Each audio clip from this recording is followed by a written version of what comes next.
น่าสงสารที่สุดในตอนนี้ในเมื่อเมียหนึ่งของสองคนที่ติดถ้ำนั่นออกมาโพสต์เคลื่อนไหวว่าหมดหวังแล้วผัวเอ้ยสุดท้ายก็บ่มีไผช่วยเหลือเจ้าออกมาได้โอ้โหจุกอกจุกใจเบิดทุกคนที่ได้เห็นได้อ่านโพสต์นี้สบายดี FC แฟนคลับทุกทานก็แล้วกันมาพบมาพ้อกันคลิปนี้ทานผู้ชมเรื่องราวมันเป็นไปเป็นมาคือแนวใดเนาะจะมาเลี้ยงเหตุการณ์สู่กันฟังก็แล้วกันความจริงแล้วตั้งแต่ตอนทีมงานกู้ภัยตัดสินใจถอนกำลังออกมาตอนนั้นข้าเจ้าก็หู้ซึกแข้งขาลอยแล้วแหละทั้งครอบทั้งครัวญาติพี่น้องรวมทั้งลูกทั้งเมียกับพากันแขนขาลอยนะลอยเหมือนกับว่าฝันไปแต่ก็ยังว่ายังพอมีหวังอยู่ผ่านไป7 วันได้ยินข่าวว่ากู้ภัยไทยกำลังกลับมาแล้วก็เห็นการเคลื่อนไหวไปหน้าทุ่งหน้าถ้ำเห็นคลิปลุดออกมาว่าปากถ้ำเป็นแนวนี้เด้อหนองน้ำสระน้ำที่เขาเกี่ยมเอาไว้ให้มันเป็นแนวนี้แล้วเห็นภาพลุดออกมาเทือละน้อยเทือละน้อยเทือละน้อยมันก็จึงเฮ็ดให้เศร้าไส้สมบูรณ์มีหวังขึ้นมาอีกครั้งหนึ่งโดยเฉพาะครอบครัวของผู้ที่ยังติดถ้ำอยู่แต่หลังจากที่การมาประเมินเบิ่งตัวจริงแล้วมันบ่สามารถเข้าไปได้อีหลีขนาดก่อนหน้ายังบ่ทันถอนทับมันยังนักขนาดนั้นแล้วปัจจุบันนี้คือนักคูณ2มันเข้าไปบ่ได้คันเข้าไปได้เขาก็คงเข้าไปแล้วแหละจึงตัดสินใจว่าน่าจะเลื่อนการค้นหานี่ไปอีกจักระยะก่อนให้หมดฟ้าหมดฝนแล้วจะกลับมาหลังจากที่ได้ยินทั้งอาจารย์ติ้งลีได้ออกมาเคลื่อนไหวชี้แจงผ่านไปบ่กี่เท่าใดชั่วโมงมื้อวานนี้เองเนาะเมียของหนึ่งใน2 คนที่ติดถ้ำออกมาโพสต์แบบรัวๆเลยทุกคนโอ้โห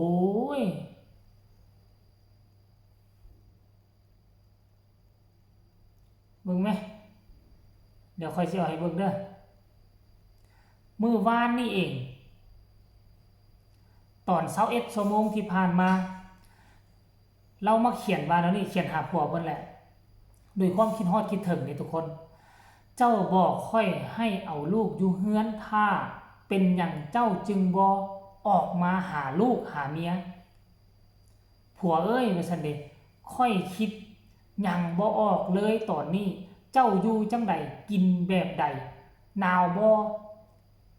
อยู่ถ้ำหั่นออกมาได้แล้วอยู่ถ้ำหั่นออกมาได้แล้วพ่อแม่กะท่าเจ้าอยู่อันนี้โพสต์แรกแล้วผ่านไปบ่กี่เท่าไหร่นาทีเมื่อ11 ชั่วโมงนั่นหมายความว่าเราบ่ได้รับได้นอนในเมื่อ11 ชั่วโมงที่ผ่านมานี่เราก็ออกมาโพสต์อีกครั้งนึงว่าปานใดสิได้อยู่นำกันเด้ผัวว่าซั่นเด้โพสต์ต่อมาอีกเมื่อ10 ชั่วโมงเนาะเมื่อ10 ชั่วโมงอินเตอร์นะอินเตอร์ได้ไปแชร์ภาพเกี่ยวข้องกับปูศิลานี่แหละท่านผู้ชมซึ่งค่อยได้เฮ็ดคลิปก่อนหน้านั่นแหละปูศิลาว่า2 คนนี้เป็นจังไดอยู่หรือบ่อยู่เนาะทั้งอินเตอร์เพิ่นก็ได้เอาวิดีโอตัวนี้มาลงบ่หรือว่าจังไดหรือว่าส่งหาทั้งอันน่ะเมียผู้ที่ทำมันหรือบ่นี่ค่อยบ่แน่ใจเนาะนี่อินเตอร์น่าจะทักไปหาแล้วก็ส่งวิดีโอของอาจารย์ส่งวิดีโอของหลวงปู่ศิลาไปแล้วเมียของหนึ่งในผู้ที่ทำกับมาตอบอินเตอร์ว่าบ่แมนความจริงแมนบ่อ้ายว่าซั่นเด้แล้วก็ส่งอีโมจิเป็นน้ำตาไหลไปหลวงปู่ศิลาว่าจังไดมันจึงเฮ็ดให้ผู้หญิงคนนี้น้ำตาแตกน้ำตาไหลให้ไปเบิ่งคลิปแรกของมื้อนี้ของค่อยเด้อพวกเจ้าจะฮู้ความจริงแต่ว่าอันนี้ค่อยก็บ่ได้หมายความว่าหลวงปู่ศิลาเว้าเป็นความจริงอันนี้ค่อยบ่ได้ฟันธงเด้อเพราะว่าอันที่1ยุคนี้มันก็เป็นยุคใหม่แล้วการที่จะมีคนฮู้แจ้งทำจริงโดยที่บ่ได้ไปเห็นอันนั้นแท้ค่อยก็ฟัง50-50แต่บ่หมายความว่าบ่เชื่อก็เชื่ออยู่เพราะมีหลายครั้งหลายคราวที่หลายคนไปหาทางหลวงปู่ก็ประสบผลสำเร็จแล้วก็มีมูลความจริงตามมาก็มีท่านผู้ชมครั้งนี้นี่ก็ บ่จำเป็นต้องไปถามหลวงปู่ศิลาดอกมันสิเข้าเดือนแล้วถามค่อยๆก็พอเว้าได้อยู่เนาะถามคนทั่วไปเขาก็พอเดาได้อยู่ว่า2คนนั้นเป็นจังไดแล้วท่านผู้ชมหลวงปู่เพิ่นก็อาจจะเว้าถูกแม้แต่คำคิดของพวกเฮาก็เว้าถูกแต่บ่มีผู้ใดกล้าเว้าออกมาเพราะว่า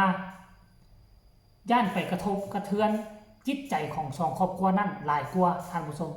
และหลังจากนั้นนอกจากตัวนี้แล้วเมื่อ2ชั่วโมงที่ผ่านมาตอนเช้ามื้อนี้นี่เองเลยแล้วก็มาโพสต์ล่าสุดเลยว่าหมดหวังแล้วผัวเอ้ยสุดท้ายกะบ่มีไผช่วยเจ้าได้แล้วค่อยกับลูกสิอยู่กับไผเด้ใส่อีโมจิห้องให้อีกครั้งหนึ่งท่านผู้ชมคันท่าว่ามันเป็นแบบนี้ก็มีแต่ทำใจไผที่เข้าไปได้ปั๊มน้ำ5เครื่องดูดน้ำออกมันยังบ่ยอมลดลาวาซอกท่านผู้ชมจนเห็นให้กู้ภัยตัดสินใจถอนทัพหลายคนก่อนหน้านี้บอกว่าเป็นเพราะเท้าตาบเป็นเพราะทั้งรัฐบาลลาวสั่งให้กู้ภัยถอนทัพออกเพราะว่าไปเห็นสิ่งของที่มีค่ามันบ่แม่นท่านผู้ชมวิทยาศาสตร์สมัยใหม่จะเก่งกาจขนาดใดแต่ก็สู้ความเล่นลับของธรรมชาติบ่ได้สิ่งปัจจัยหลักที่เฮ็ดให้ทีมงานกู้ภัยไทยและลาวถอนทัพคือธรรมชาติกับสิ่งเล่นลับที่มองบ่เห็นถ้าตัดสินใจสู้ต่อสิไปเอา2คนต้องยอมเสียสละกู้ภัยไปแลกเอา2คนนั้นอันนี้ตามที่ร่างทรงมาทำพิธีอยู่หน้าถ้ำร่างทรงเลยถามกู้ภัยไทยพวกเจ้าสิยอมแลกบ่พวกเจ้าสิยอมแลกเปลี่ยนบ่มันบ่มีไผหรอกที่เอาชีวิตของตัวเองไปแลกเอา2คนนั้นแล้วตัวเองสิยอมตุ๋ยอยู่ในถ้ำหั่นเฮามาช่วยก็ถือว่าเป็นบุญวาสนาแล้วเฮาเสียสละมาช่วยแต่ว่าสิมาผีอยู่ในถ้ำบอกว่าต้องแลกด้วยคำว่าคนลาวคนไทยมีความเชื่อเรื่องนี้อยู่แล้วความเชื่อเรื่องสิ่งที่มองบ่เห็นสิ่งลี้ลับแล้วมันละทัดมาบ่กี่เท่าใดมือมาบวกใส่กับว่าน้ำขึ้นกระทันหันปั๊มน้ำ5ปั๊มปกติดูด10นาทีแห้งปั๊มทั้ง5ดูด10นาทีบ่แห้งดูดเป็นชั่วโมงบ่แห้งมันก็เลยเฮ็ดให้ทีมงานกู้ภัยมาประชุมกันไว้มาตระหนักเลยว่าสิ่งที่มองบ่เห็นอยู่ในถ้ำมันห้ายแห้งกว่าที่คิดห้ายแห้งกว่าธรรมชาติด้วยซ้ำไปมันก็เลยเฮ็ดให้ถอนทัพออกมานะท่านผู้ชมเนาะก็เป็นตาเห็นใจ2ครอบครัวนี่ก็ต้องเคารพการตัดสินใจถ้าถามใจพวกเจ้าถ้าพวกเจ้าเป็นกู้ภัยให้พวกเจ้าเข้าทั้งที่นำบ่ยอมลดพวกเจ้าสิเข้าได้จังได๋เฮาก็ต้องถอยแหละก็ขอให้2ครอบครัวจงใช้ชีวิตอย่างมีสติมีความสุขร่ำรวยอีกบ่ดนเนาะอีกบ่ดนข้าเจ้าก็เริ่มจะจางหายจากหัวใจไปแล้วความสุขก็สิกลับมาแต่ตอนนี้มันต้องยอมรับว่าต้องทรมานไปก่อนเด้อนะก็ได้แต่หวังว่าปาฏิหาริย์อันเล็กน้อยอาจจะเกิดขึ้นแท้บางครั้งอยู่ในถ้ำมันมีน้ำปูปลาน้ำก็อาจจะมีคือค่อยเว้าคลิปแล้วนั่นแหละถ้าเขาได้กินได้อย่างต่างๆก็อาจจะให้เขารอดอยู่เป็นปีไปก็เป็นได้ท่านผู้ชมขนาดคนติดเกาะอยู่ในหนังก็ยังอยู่ได้ 4-5 ปีท่านผู้ชมเนาะสำหรับคลิปนี้ก็ฝากฝังไว้ซ้ำนี่แหละขอลาท่านผู้ชมไปก่อนสบายดี